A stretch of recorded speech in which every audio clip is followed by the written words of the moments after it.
To me, Anaconda was the kind of 90s rental you grabbed simply because the box art called out to you when you walked by. I mean, who didn't want to see Ice Cube and J-Lo battling a giant snake? I know I did. It's popcorn monster cinema with zero shame, and honestly, that confidence is half the flavor. You get this documentary crew heading out into the Amazon like they're filming for Nat Geo, but the movie's real mission is to turn this team adventure into a floating panic attack. And with its foot on the gas in terms of pacing, I think it succeeds. I remember seeing this in the theater, and even then it was silly, but it soon became comfort cinema through cable viewings and rentals when all the good new releases were gone.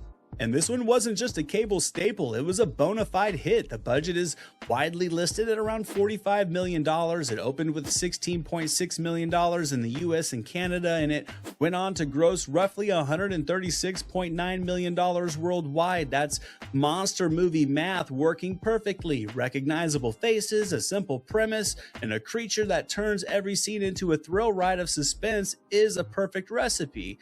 Critics, though, were hit or miss. Stephen Holden, in his review at the Times, called it a trashingly entertaining reptilian version of Jaws, which I actually think is a solid compliment. The cast is pure 90s Hollywood. Jennifer Lopez as the capable lead, Ice Cube as the guy who's basically been mentally clocked out since the first Mosquito.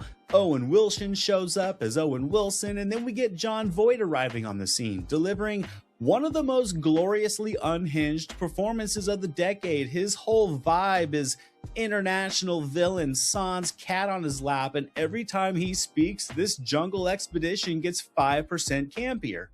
What is this? Anaconda skin.